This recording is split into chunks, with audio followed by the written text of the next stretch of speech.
Dan satu lagi saya bagi tahu, tak payah kita panjangkan kebencian. Maksudnya, tuan-tuan tak suka pandangan saya, janganlah maki saya Yahudi, pro Yahudi. Kita kena kawal benda-benda macam tu. Saya kata kalau tuan-tuan sakit pergi ambil rawatan. Kalau tuan-tuan dengar intermittent explosive disorder, ambil ubat. Jangan jadikan perang ni tempat saudara merawat ketergangguan kesihatan mental tuan-tuan dengan masuk dan maki orang dan melahirkan segala kebencian. Satu dosa pun dapat, penyakit tak sembuh. Saya pun tak bersetuju dan saya tak maki orang pun. Saya tak bersetuju dengan ramai orang juga. Tapi kita anggap kita kena bersetuju, tak bersetuju dan kita saling memahami bahawa dalam keadaan kepelbagaian sudut pandang tentang perang ni, raikan keberbezaan. Kita tak payah masuk dan kemudian kata saya lebih Yahudi. Saya pun tak fikir kata orang-orang macam ni layak ada.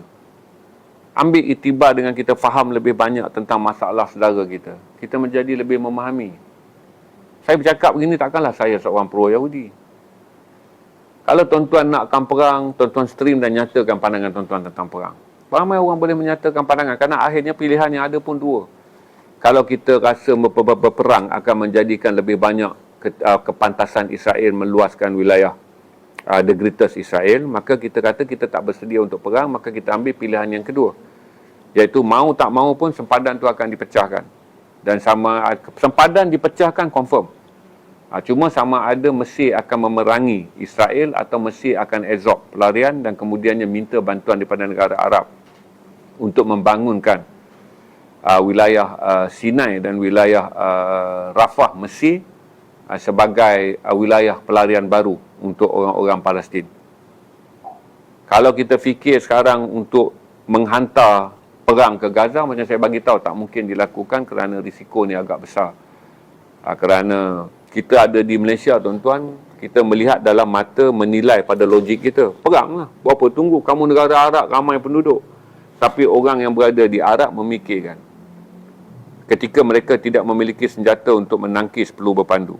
Mereka tak mungkin mahu melihat anak isteri mereka menerima nasib seperti Gaza. Apabila 50 ataupun 100 peluru berpandu berteknologi nuklear dilancarkan oleh Israel. Tuan-tuan kena ingat, apa yang Israel lakukan sekarang, bererti dia akan sampai ke tahap berani melancarkan peluru nuklear. Berarti Israel akan menjadi negara pertama selepas Perang Dunia Kedua melancarkan peluru nuklear. Kalau kita lihat daripada kemahuan dan juga kegarahan mereka berperang di Gaza, kita dah anggap, kita dah anggap sekarang ini adalah berperang dengan syaitan yang masuk dalam tubuh manusia. Kita tak akan pernah melihat kekejaman ni selepas dalam era moden. Itu saya nasihat tuan-tuan, kata supaya semua orang berhenti daripada mengekalkan kebodohan kita menjadi pemaki. Saya fikir daripada maki, doa lah lagi baik. Kalau kita rasa kita nak menghindar dalam bentuk ya atau tidak. Dan tuan-tuan nak ambil tauhid yang tinggi. Lebih baiklah tuan-tuan habiskan masa dengan berzikir dan berdoa pada Allah daripada tuan-tuan masuk maki orang dan maki negara-negara Arab. Ada soalan tu? Kita mesti tidak mendapat pinjaman daripada IMF. Adakah mesti dilanda muflis? Ya, saya dah tulis dalam artikel saya sekarang. Mesti akan dilanda muflis dalam tempoh 2 tahun. Sebab apa tuan-tuan? Dengan ketegangan yang berlaku di Gaza, mesti ekonomi utama dia adalah pelancongan. Sebab dia ada piramid, dia ada piramid, dia ada pizza, dia ada Valley of the King, dia ada Sungai Nil yang cantik. Okay, dan Mesir sekarang hidup di atas ekonomi pertanian. Berarti pertumbuhan ekonomi baru Mesir yang selama ni dijana oleh pelancongan merudum selepas Covid. Dan merudum dia tak cover. Selepas Covid pula, pelancongan menjadi terhad di kalangan masyarakat mewah kerana Mesir ni dianggap negara mewah. Kalau nak melancong, orang barat apa semua akan datang melancong. Yang kedua sekarang ni oleh kerana berlaku krisis di Gaza.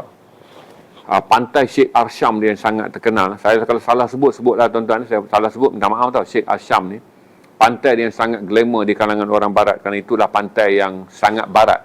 Mesir ni sebuah negara konservatif.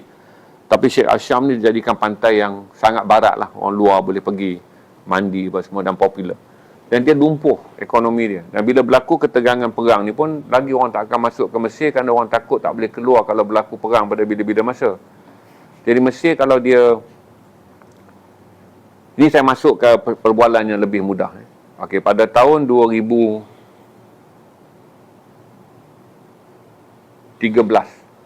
ya saya ingat lagi 2013 sebelum pilihan raya, saya pergi ke Mesir. Mana-mana student yang pernah dengar saya bagi talk di Mesir ni, kerana saya menyampaikan 14 ucapan di tempat yang berbeza di Mesir, daripada universiti di Al-Azhar sampailah ke rumah, ke dewan-dewan rumah Kedah, rumah Kelantan, rumah Terengganu, di Universiti Mansurah, sampai ke Alexandria lah saya sampaikan ucapan di Mesir, menjelaskan mengenai isu MH3 MH saya pun dah lupa dah. MH37 370. Saya sampaikan MH370 dan juga bagaimana menangani kebangkitan teroris yang sedang mekar berikutan Arab Spring. Jadi waktu saya pergi tu, Mesir sunyi. Jadi saya pergi bawa backpack biasa je, kerana saya tak pernah travel dengan backpack yang besar. Tapi kerana saya kesian setiap kali saya keluar, saya rasa saya nak beli sesuatu. Saya nak beli buku, saya tak boleh baca buku Arab. Maka saya banyak kumpulkan kod daripada wool, daripada orang Mesir. Murah dia orang jual $10. Dan kerana saya beli kod wool tu, saya perlukan beg, saya pergi dengan backpack je.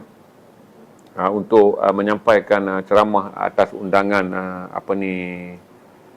bahagian undangan atasi pendidikan kita di Mesir. Jadi sampai satu hari bila saya dah beli baju-baju jaket wool coat yang murah di Mesir ni, saya nak belilah beg troll. Saya bawa balik kan, beg troll nak isi baju dia. Jadi bila masuk, saya tengok beg tu tulislah, dia tunjuk dekat kalkulator dia tu USD 25. Saya gurau je dengan perempuan tu, kata saya tulis balik 20 lah. Sebenarnya saya dah telah diberi arahan oleh kawan saya ni, orang Mesir sedang susah nak. Kalau beli barang jangan minta kurang, bayar lebih tak apa.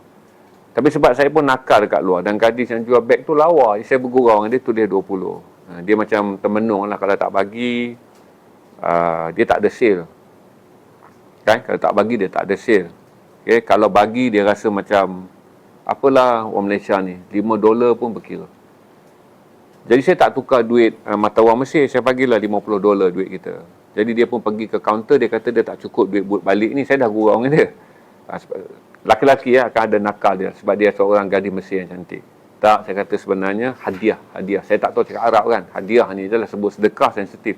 Saya kata hadiah. Lepas tu saya kata kan, esok saya akan datang. Saya cakap, tomorrow, me, friend, come. Saya kata esok kami akan datang. Sebab kawan-kawan saya pun, saya pengaruh lah juga geng-geng tua ni beli. Geng-geng YB yang tak pernah pergi bandar ni. Saya kata belilah, janganlah beli dekat butik-butik tu. Orang kaya, tolonglah orang-orang meniaga ni. Dan jaket ni kalau pakai, saya kata jumpa PM pun PM kata ori. Pasal ini memang barang ori. Jadi oleh kerana para profesor dan para wakil rakyat ni pun nak beli juga, dah beli juga dan berkambu, besok saya bawa lah datang. Bila datang, abang dia tunggu. Abang dia kata pada saya, kalau nak kahwin dengan adik dia, kahwinlah, bawa balik adik dia ke Malaysia. Sebab dia kata sangat susah kehidupan kami di sini. Jadi dia tengok saya ni lelaki baiklah, bagi $50, tak ambil baki. Itulah keadaan susahnya di Mesir. Dan waktu saya pergi ke masjid Imam Syafi'i, saya nak bawa kenduri sikit lah.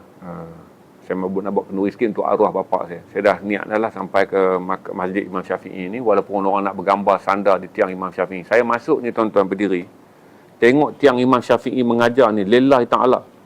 Saya rasa nak rebah. Rasa macam tengok, ya Allah, inilah ulama' ni. Tiang ni, tempat tiang Imam Syafi'i bersandar dalam masjid tu. Jadi bila saya sampai, saya masuk dengan sembrono. Bila sembrono ni, saya terkena tuba dia. Tuba tu terkejut tengok tiang tu. Tiang yang telah diduduki oleh seorang ilmuwan dia, yang kita duduk di Malaysia sekarang pegang mazhab dia. Jadi saya nak buatlah kenduri. Jadi saya buat kenduri, saya pun bagilah duit kepada orang ni. Saya kata belilah makanan. Saya kata buatlah kenduri. Saya kata saya niat je lah kata kenduri. Saya tak suruh baca tahlil pun. Kemudian rupanya dia kata tak cukup duit ni. Pasal dia kata orang dekat sini ramai dan kami memang susah nak makan. Dia kata kalau tahu tentang kenduri ni, dia jadi masalah. Jadi kata apa orang jaga masjid tu, sama ada saya ambil balik duit tu. Sebab tak cukup. Rupanya $400 ni tak boleh buat kenduri. Maka saya kata kepada dia, tak apalah, saya kata kita pergi ke satu kedai, kita bayar kepada semua kedai tu, lepas tu kedai tu yang siapkan makanan. Jadi saya pergilah, lebih kurang dalam RM1,200, baru dah cukup untuk bagi pada 70 keluarga. Jadi orang Mesir ni susah. Jadi bila saya berjalan ni, pelajar kita pun kalau orang kontak 14,000 orang pelajar kita ada di Mesir. Kita tak suka orang Mesir kerana dia kasar. Kita tak suka orang Mesir kerana itu. Tak suka kerana orang Mesir kerana ini. Tak suka tu tak sepatutnya. Kita merasakan dia patut mati dalam perang. Kita tak suka orang Arab kerana kita nampak Arab yang ada dekat Petaling Street. Arab jual shawarma. Kita tak suka orang Arab kerana main bola kasar. Berguling-guling sakit macam teruklah sangat kena tackle. Tapi tak berarti kita perlu membiarkan saudara Islam kita mati. Lepas tu saya nasihat kepada tuan-tuan. Sebahagian besar daripada kebencian yang tuan-tuan lahirkan ni akan dipertanyakan di akhirat. Dia bukan tentang naik status di Facebook.